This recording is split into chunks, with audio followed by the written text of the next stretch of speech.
السلام علیکم ناظرین، پروگرام ویژن پر آج آتے ذوالفقار کے ساتھ آپ کی خدمت میں حاضر ہوں۔ ملک میں جو اس وقت طاقت، اقتدار اور اختیار کی بے رحمانہ جنگ جاری ہے، اس میں کون کس طرف کھڑا ہے، صف بندیاں کیا ہیں اور ان کے اہداف کیا ہیں، اس حوالے سے بہت تہلکہ خیز تفصیلات آپ کے ساتھ شیئر کروں گا۔ اور پھر آپ کے ساتھ یہ بھی شیئر کروں گا کہ جو 23 مارچ کو یوم پاکستان کی پریڈ ہے، یہ صرف موسم کی وجہ سے ملتوی نہیں ہوئی، اس کے پیچھے کچھ اور مقاصد بھی تھے، اور کچھ مقاصد ایسے بھی تھے جو صدر عارف علوی حاصل کرنا چاہتے تھے، جن میں وہ ناکام ہو گئے ہیں۔ اور پھر ہم آپ کو یہ بھی خبر دیں گے کہ زمان پارک سے اربوں روپے چوری ہو گئے ہیں۔ جی ہاں، عمران خان صاحب کی رہائش کا زمان پارک سے اربوں روپے چوری ہو گئے ہیں۔ اس کی کیا تفصیلات ہیں، وہ پیسہ کس کا تھا، کہاں سے آیا تھا، کدھر گیا، اب کیا صورتحال ہے، یہ آپ کی خدمت میں پیش کریں گے۔ مگر اس سے پہلے کہ اپنے پروگرام کو آگے بڑھائیں، آپ سے گزارش ہے کہ اگر ابھی تک آپ نے ہمارا چینل سبسکرائب نہیں کیا تو پلیز کر لیجئے، ساتھ ہی بیل آئیکن بھی دبا دیجئے تاکہ جو ہی ہمارا کوئی نیا پروگرام اپلوڈ ہوتا ہے تو اس کا نوٹیفیکیشن فوری طور پر آپ کو موصول ہو سکے۔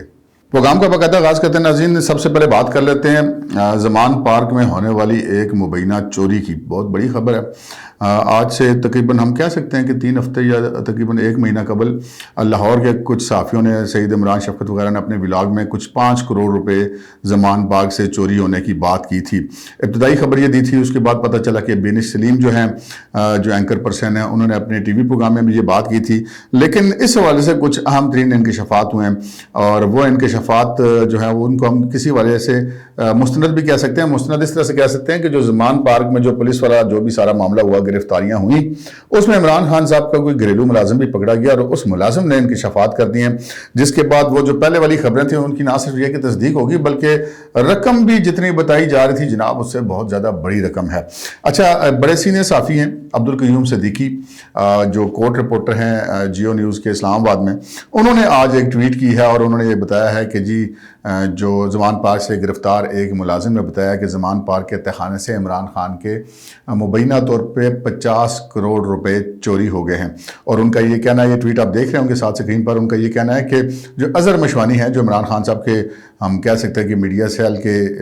یا تو مکمل طور پہ انچارج ہیں یا اس کے ایک حصے کے انچارج ہیں، انہوں نے اس بات کی تصدیق بھی کی ہے، لیکن ان کا یہ کہنا ہے کہ جناب یہ رقم ایک پراپرٹی ٹائکون کی رقم تھی جو کہ عمران خان صاحب کو دی گئی تھی۔ اچھا، اب یہ خبر ہے تو دی ہے عبدالقیوم صدیقی نے، لیکن وہ ایک اور بڑے سینئر جرنلسٹ ہیں، ان کا نام ہے اظہر سید۔ اظہر سید بھی بہت سینئر جرنلسٹ ہیں، انہوں نے ایک اور ٹویٹ کر دی ہے۔ یہ ٹویٹ بھی اس وقت آپ سکرین پر دیکھ رہے ہوں گے، جس میں اظہر سید نے یہ انکشاف کیا ہے کہ جناب یہ رقم 50 کروڑ پہ نہیں ہے،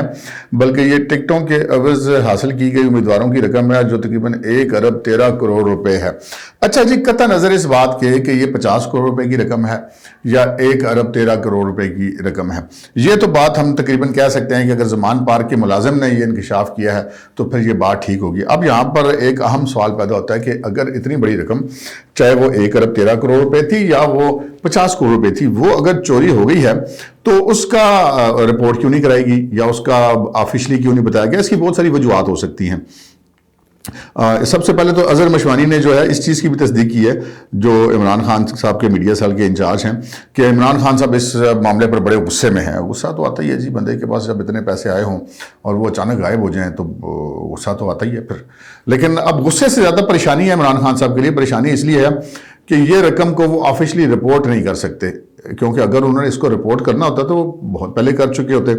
اب بندے کے پاس ہوں جی 50 کروڑ روپے یا 1 ارب 13 کروڑ روپے ہوں تو چھوڑ دیں، 50 لاکھ ہوں، یار 50,000 روپیہ بندے کا چوری ہو جائے تو بندہ فوراً تھانے پہنچ جاتا ہے کہ جناب میری چوری ہو گئی ہے، میری تفتیش کی جائے، میری پیسے برآمد کیے جائیں، میری آنکھ لال کی کمائی ہے۔ لیکن یہاں پر معاملات جو ہیں وہ کچھ مشکوک ہیں۔ مشکوک اس طرح سے ہے کہ یہ رقم جو ہے، اس کے حوالے سے کہا گیا ہے کہ اظہر سعید صاحب کا یہ کہنا ہے کہ یہ جو پاکستان تحریک انصاف نے جو پنجاب اسمبلی کے انتخابات تھے اس کے ٹکٹوں کے عوض یہ رقم حاصل کی تھی۔ اب یہ رقم کس طرح عمران خان صاحب نے حاصل کی تھی یہ تو عمران خان صاحب بھی بتا سکتے ہیں، لیکن جب تک وہ نہیں بتاتے اس وقت تک پھر یہ باتیں تو ہوتی رہیں گی۔ سو ان کا یہ کہنا ہے کہ یہ ٹکٹوں کے عوض حاصل کی گئی رقم تھی، اور یہ ہم کہہ سکتے ہیں کہ بظاہر ایسا لگتا ہے کہ یہ بات درست ہوگی، کیونکہ اگر یہ کسی جائز ذریعے سے رقم حاصل کی گئی ہوتی تو اس کی رپورٹ عمران خان صاحب ضرور کرتے۔ اچھا یہ اس سے پہلے جو عبدالقیوم صدیقی نے ٹویٹ کیا تھا اس میں انہوں نے کہا تھا کہ جی کوئی 10 MP سے حاصل کی گئی رقم تھی، یعنی کہ 10 MP یعنی کہ 5 کروڑ روپیہ فی صوبائی اسمبلی کے حلقے کے ٹکٹ۔ اب عمران خان صاحب جو ہیں وہ انہوں نے ایک ہوا بھی بنا رکھا نا جی میں بڑا پاپولر ہوں اور جو میرا ٹکٹ ہے وہ تو جیت کی علامت ہے، اور وہ پھر ایک پروپیگنڈا ہوتا ہے، اس پروپیگنڈے میں آگے پھر ہر بندہ کہتا ہے کہ جی ٹکٹ جو ہے وہ مجھے ہی ملے۔ اب ہم نے دیکھا کہ عمران خان صاحب کے گھر زمان پارک کے باہر بہت سے ایسے لوگ بھی ڈنڈے اٹھا کے کھڑے ہیں جو کہ اپنے اپنے علاقوں میں بہت بڑے بڑے پیر ہیں یا بہت بڑے بڑے جاگیردار ہیں یا بہت بڑے زمیندار ہیں یا بہت بڑے سرمایہ دار ہیں، اور وہ ایسے چوکی داروں کی طرح ڈنڈے اٹھا کے کھڑے ہیں۔ آخر کیوں؟ ٹکٹ کے لیے، اور تو کوئی وجہ نہیں ہے۔ تو یہ رقم جناب اب وہاں سے مبینہ طور پہ ہوگی ہے غائب۔ لیکن جو اظہر مشوانی صاحب ہے ان کا یہ کہنا ہے کہ جی پراپرٹی ٹائکون کی عطیہ کردہ رقم ہے۔ اب پراپرٹی ٹائکون کا لفظ ہمارے ملک میں جو عموماً استعمال کیا جاتا ہے وہ تو ملک ریاض صاحب کے لیے کیا جاتا ہے، تو چلیں ہم بھی بظاہر ایسا لگتا ہے کہ شاید ملک ریاض ہی ہوں گے، وہ ہوں گے یا کوئی بھی ہوں گے۔ اس نے بھی 50 کروڑ روپے کی جو رقم ہے وہ عمران خان کو عطیہ کیوں کی ہے؟ اب یہ اگر عطیہ کی گئی ہوتی شوکت خانم کے لیے تو بھی عمران خان صاحب اس کی رپورٹ درج کروا دیتے یا یہ شوکت خانم کو بھجوا دیتے۔ اب یہ کیش رقم اور اپنے گھر کے تہخانے میں رکھنا اس کے بھی بہت سارے معنی، اور پھر جس نے بھی یہ رقم نکالی تو اس نے پھر موقع سے فائدہ اٹھا لیا، کیونکہ اتنی بڑی رقم کو غائب کرنا جو ہے وہ کسی چھوٹے موٹے ملازم کا کام نہیں ہے۔ یہ جس نے بھی یہ کام کیا ہے اس کو یہ بھی پتا ہے کہ یہ رقم کہاں سے آئی ہے، اور اس کو یہ بھی پتا ہے کہ عمران خان صاحب اس کو رپورٹ نہیں کریں گے، اس کو یہ بھی پتا ہے کہ عمران خان صاحب اپنے طور پہ اس رقم کی کہیں پہ بات بھی نہیں کریں گے۔ سو عمران خان گئے ہیں پھنس، اب وہ سوائے غصہ کرنے کے اور سوائے گھبرانے کے کر کچھ نہیں سکتے۔ تو اب یہ زمان پارک سے جو رقم کی گمشدگی والا معاملہ ہے، اچھا اس سے ایک اور خبر کی بھی تصدیق ہوئی ہے۔ جب ریحام خان صاحبہ تھیں عمران خان صاحب کی اہلیہ اور پھر بعد میں ان کی علیحدگی ہوگی تو انہوں نے یہ بھی کہا تھا کہ عمران خان صاحب جو ہے نا وہ بنی گالہ میں کیش پیسے رکھتے ہیں، مطلب وہ ان کا یہ کہنا ہے کہ غسل خانوں میں رقم رکھی گئی ہے۔ تو یہ تو پھر وہ ان کی باتیں بھی ٹھیک ثابت ہو رہی ہیں کہ سارا معاملہ جو ہے وہ کیش پہ ہی چل رہا ہے، اور ویسے کروڑوں روپے کی رقم یا ایون یہ تو اربوں روپے کی رقم ہے، چاہے یہ آدھا ارب ہے چاہے یہ سوا ارب ہے، یہ تو مطلب ہے چھوٹے موٹے بکسوں میں تو نہیں آتی ہے، تو بوریوں میں ہی آتی ہوگی۔ تو خان صاحب کے پاس پر نوٹوں کی بوریاں تو ہیں، یہ تو پھر ہم بھی بڑے عرصے سے لوگ کہہ رہے تھے کہ جناب یہ بوریاں ہیں، ہم نہیں مانتے تھے، لوگ بھی نہیں مانتے تھے، لیکن اب یہ چیزیں آہستہ آہستہ کھل کے آنی شروع ہو گئی ہیں۔ خیر وہ ایک مجھے ان کی اس رقم پہ جانے پہ ایک واقعہ یاد آ گیا کہ کسی بندے نے ایک موٹر سائیکل چوری کیا، وہ چوری کر کے لایا اور اس نے اپنے شاگرد کو وہ موٹر سائیکل دیا کہ جا کے اس کو مارکیٹ میں بیچ کے آؤ۔ وہ جو شاگرد تھا وہ موٹر سائیکل لے کر نکلا، رستے میں اس نے کسی کام کے لیے رکا، موٹر سائیکل کھڑا کیا تو وہ موٹر سائیکل کوئی اور چوری کر کے لے گیا۔ تو وہ شاگرد جب واپس آیا تو اس چور نے اس سے پوچھا موٹر سائیکل بیچ آئے ہیں؟ اس نے کہا جی استاد جی بیچ آیا۔ انہوں نے کہا کتنے تھا بیچے ہی؟ انہوں نے کہا جی جتنا خریدا سی۔ تو یہاں پہ معاملہ یہ ہے کہ جس طرح پیسے آئے ہیں اسی طرح پیسے چلے گئے ہیں، نہ خان صاحب پرچہ کرانے جو گئے ہیں نہ کسی کو بتانے جو گئے ہیں۔ تو یہ جناب ساری صورتحال ہے۔ اچھا آگے بڑھتے ہیں جناب دوسری خبر کی طرف،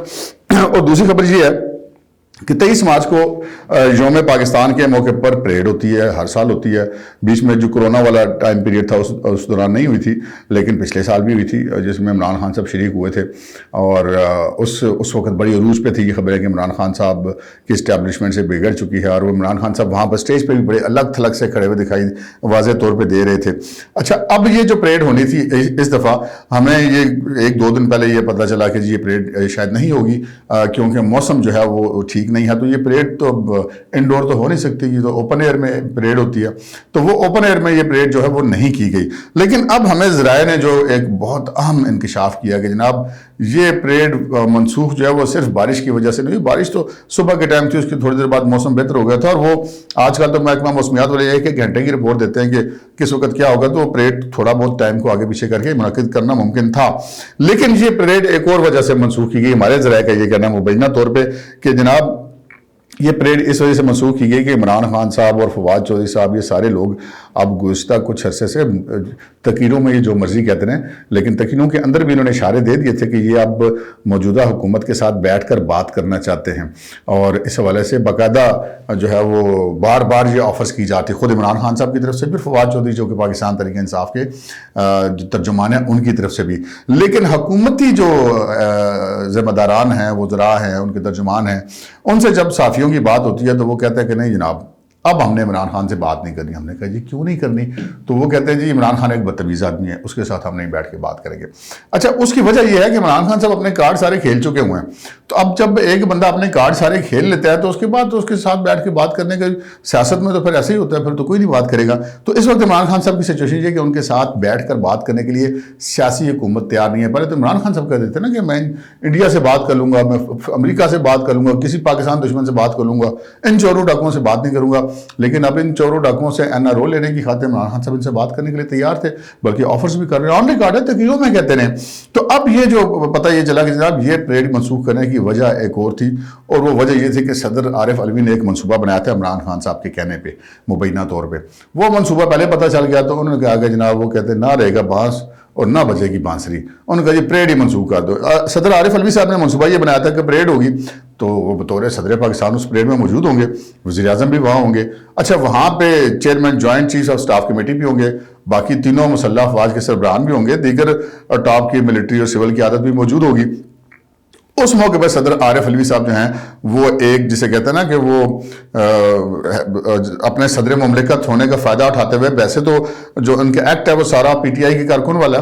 لیکن صدر مملکت کے ہونے کا فائدہ اٹھاتے ہوئے وہ وہاں پر ایک ڈول ڈالنا چاہتے تھے کہ وہاں پر وہ تمام سروسز چیف سے کہیں گے کہ جی میں بٹھا لیتا ہوں عمران خان کے ساتھ ان کو, تو آپ بھی سارے لوگ کہیں. تو وہ ایک جو ہے وہ ماحول بن جاتا ہے, کہتے ہیں اچھا جی بیٹھ جائیں بات کر لیں. تو حکومت یہ بات کرنا نہیں چاہتی تھی عمران خان صاحب کے ساتھ یا ان کے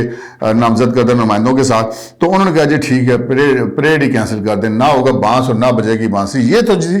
جو اقتدار اور اختیار کی جنگ ہے اس کی جو تازہ ترین فیز تھا, اس کی جو پیچھے کیا خبر تھی وہ میں نے آپ کی خدمت پیش کی. اب ہم بڑھتے ہیں اس خبر کی طرف جو میں نے آپ سے عرض کی کہ آج آپ سے بہت کھل کے باتیں کروں گا. اور کھل کے بات یہ کہ جی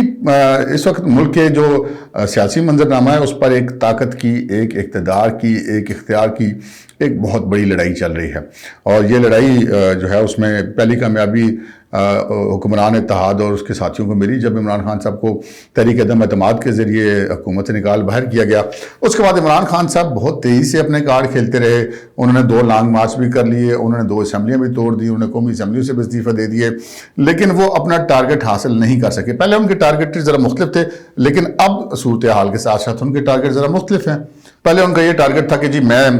نئے آرمی چیف کی تعیناتی کی تاریخ سے پہلے دوبارہ الیکشن لے کر دوبارہ اقتدار میں آ جاؤں, آرمی چیف اپنی مرضی کے تعینات کروں. اس میں وہ ناکام ہو گئے. پھر جب انہوں نے دیکھا کہ وہ اپنی مرضی کا تو آرمی چیف تعینات نہیں کر سکتے, وہ ٹائم تو گزر گیا. پھر انہوں نے کوشش کی جو موجودہ آرمی چیف ہیں ان کی تعیناتی میں رکھنے ڈالے جائیں, وہ بھی انہوں نے ڈالے, اس میں بھی وہ ناکام ہو گئے. پھر اس کے بعد ان کی یہ کوشش تھی کہ کسی طریقے سے الیکشن ہو جائیں اور میں دوبارہ اقتدار میں آ جاؤں, اور دوبارہ جب میں اقتدار میں آؤں گا تو پھر میں مطلب وزیر اعظم تو وزیر اعظم ہوتا ہے, وہ آرمی چیف کو ہٹا بھی سکتا ہے. جب اس کے پاس حکومت میں اسمبلی کے اندر پارلیمنٹ کے اندر اکثریت ہوتی ہے تو بہت ساری نئی قانون سازیاں بھی کر سکتا ہے. وہ قانون سازیاں کر کے وہ کیا کر سکتا ہے وہ آگے چل کے آپ کو بتاتا ہوں.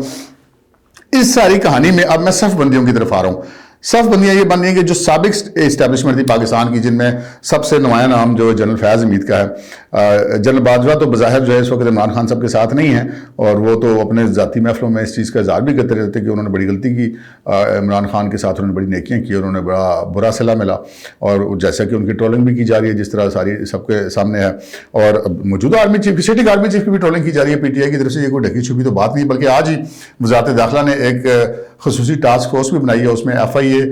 PTA اور نادرا کے افسران شامل کیے گئے ہیں کہ جو پاک فوج کی ٹرولنگ کرتے ہیں لوگ, ان کے خلاف جو ہے وہ قانونی کارروائی کی جائے, اور وہ اس پہ کام بھی شروع ہو گیا. لیکن اس کے ساتھ ساتھ معاملات کچھ اور بھی تھے. معاملات کچھ اور یہ تھے کہ یہ جو عدلیہ کا ایک مخصوص حصہ ہے جس کے حوالے سے بہت ساری آڈیوز اور ویڈیوز بھی آ گئی. یہ آڈیوز اور ویڈیوز کا آنا بھی اسی طاقت اور اختیار کے جو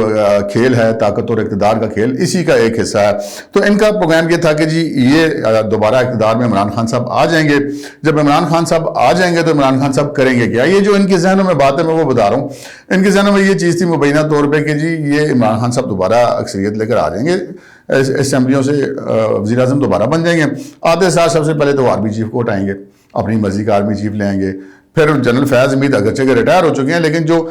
DGI کی پوسٹ ہے اس میں ریٹائر جنرل بھی لگ سکتا ہے. ماضی میں ریٹائر جنرل کلو بینظیر نے لگایا تھا, تو جنرل فیاض کو دوبارہ DGI سے ہی لگا دیں گے. اور یہ جو موجودہ جس کو ہم وہ آج کل الزامات لگا رہے ہیں آڈیوز اور ویڈیوز کے بعد, جو ٹرک گروپ ہے سارا, ان کی جو عدلیہ ہے ان کی جو مدت ملازمت بڑھا دی جائے گی. پھر یہ جو chief justice Lahore high court ہو یا چیف جسٹس سپریم کورٹ ہو, ان سب کی جو مدت ہے 3 سال بڑھ جائے گی, 65 کے بجائے 68 سال ان کی عمر کر دی جائے گی. تو نتیجے میں کیا ہوگا کہ ان کو 3 سال اور مل جائیں گے. عمران خان صاحب وزیر اعظم بن جائیں گے, فیاض صاحب بھی واپس آ جائیں گے, عاصم منیر صاحب سے بھی جان چھڑا لیں گے, اور اس سے پہلے کہ جو مدت جو خطرہ تھا ان کو کہ قاضی فائز صاحب ستمبر میں آ جائیں گے چیف جسٹس، تو وہ خطرہ بھی ٹل جائے گا کیونکہ جو یہی چیف جسٹس مزید 3 سال کنٹینیو کرے گا۔ تو یہ تو منصوبات ہے عمران خان اور ان کے ساتھیوں کا۔ اب ہم آ جاتے ہیں دوسری طرف معاملہ یہ ہے کہ الیکشن ہو گیا ملتوی۔ الیکشن کمیشن نے کہہ دیا کہ جی نہ ہمارے پاس پیسے ہیں، نہ ہمیں سیکورٹی اہلکار مل رہے ہیں، نہ ہمیں عدالتی عملہ مل رہا ہے، ریٹرننگ افسران مل رہے ہیں، اور نہ ہی ہمیں جو اساتذہ کرام مل رہے ہیں کہ وہ سارے مردم شماری میں مصروف ہیں۔ تو الیکشن تو ہو گیا ملتوی، اور الیکشن کا ملتوی ہونا بھی عمران خان صاحب کا جو اس وقت ٹارگٹ ہے اس کی طرف ان کی پیش رفت ہونے میں ایک بہت بڑی ناکامی ہے کہ الیکشن ملتوی ہو گئے ہیں۔ تو الیکشن کے ملتوی ہونے کے بعد اب انتظار ہے جو موجودہ حکومت ہے، یا ان کے ساتھ ہم یہ کہہ سکتے ہیں کہ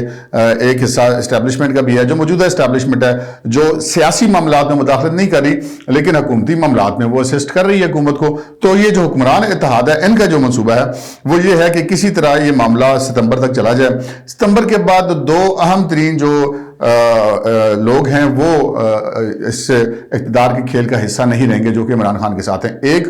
کہ chief justice Umar Ata Bandial retire ہو جائیں گے، اور 2 جسٹس قاضی فائز عیسیٰ بن جائیں گے، اور نمبر 3 صدر عارف علوی اپنی مدت صدارت ختم کر کے گھر چلے جائیں گے۔ ایوان صدر اور چیف جسٹس سپریم کورٹ، یہ دونوں جو جگہ ہیں یہ عمران خان صاحب کے مبینہ کنٹرول سے نکل جائیں گی۔ اور یہ بھی پتہ چلا تھا کہ جی ان کا یہ منصوبہ ہے کہ یہ جسٹس عمر عطا بندیال کے ہوتے ہوئے ہی الیکشن ہو جائیں، اور عمران خان صاحب کے بارے میں پتہ چلا کہ مبینہ طور پر یہ منصوبہ ہے کہ اگر ان کے ہوتے ہوئے الیکشن وہ لینے میں کامیاب ہو جاتے تو انہوں نے صرف یہ نہیں تھا کہ وہ الیکشن لے کے جیت کے آ جاتے ہیں، بلکہ انہوں نے جتنے اپنے اسٹرانگ مخالفین ہیں ان کو اسی مبینہ عدلیہ کے ایک حصے کی مدد سے ان کو بھی نااہل کروانا تھا تاکہ ان کے لیے میدان بالکل صاف ہو جائے۔ تو یہ جناب اس وقت ایک جنگ جاری ہے، اور جو اس جنگ میں فی الحال جو ہے وہ مطلب پوری کوشش پوری طاقت کے ساتھ پیچھے کھڑے عمران خان کے، جو ایک سابق ہم کہہ سکتے ہیں کہ جنرل فیاض کے جو ہم خیال لوگ تھے وہ لوگ بھی جو اب سروس میں نہیں ہیں وہ بھی عمران خان کے ساتھ کھڑے ہیں، اور جو ایک عدلیہ کے ایک مخصوص حصہ chief justice Lahore high court سے لے کر چیف جسٹس سپریم کورٹ تک جو ہیں یہ مبینہ طور پہ بظاہر ایسا لگتا ہے کہا جاتا ہے کہ یہ ان کے ساتھ ہے، تو وہ عمران خان صاحب کے ساتھ کھڑے ہیں۔ جبکہ دوسری طرف حکمران اتحاد جو ہے وہ اب الیکشن کو آگے لے گیا ہے، اور وہ ان 2 عہدوں کے خالی ہونے کا انتظار کر رہا ہے۔ اگر ان 2 عہدوں کے خالی ہونے تک اس چیز کو اسٹرینتھن کر رہتا ہے، لنگر آن کر لیتا ہے، تو پھر وہ اس کی کامیابی تصور ہوگی، اور پھر عمران خان صاحب کے ہاتھ سے ساری گیم نکل جائے گی۔ اس وقت عمران خان اور ان کے ساتھی آخری زور لگا رہے ہیں پورا، کیونکہ صرف یہ نہیں کہ ان کا طاقت میں رہنا اور ان کے اقتدار میں رہنا اور چیزوں کو لنگر آن کرنا ان کا ہدف ہے، ان کا یہ بھی ہدف ہے کہ اگر عمران خان برسر اقتدار آ جاتا ہے تو خود عمران خان کے بھی اپنے خلاف وہ کیسز ختم کر لیں گے، اور یہ جو جتنے لوگ ہیں جو مبینہ طور پہ بظاہر غیر آئینی یا غیر قانونی طور پہ عمران خان کو سپورٹ کر رہے ہیں، ان سب کو بھی تحفظ دینا ممکن ہوگا۔ یہ پاکستان کے اندر جناب اس وقت اقتدار کی جنگ ہے، طاقت کی جنگ ہے، دولت کی جنگ ہے، اور لامحدود اختیارات کی جنگ ہے۔ یہ جنگ اب دیکھیں کس نتیجے پہ پہنچی۔ ہم نے آج آپ کو کھل کے بتا دیا کہ کون کیا کرنا چاہتا ہے اور کس کا کیا منصوبہ تھا۔ اب تک کے لیے اتنا ہی، اجازت دیجیے، اللہ حافظ۔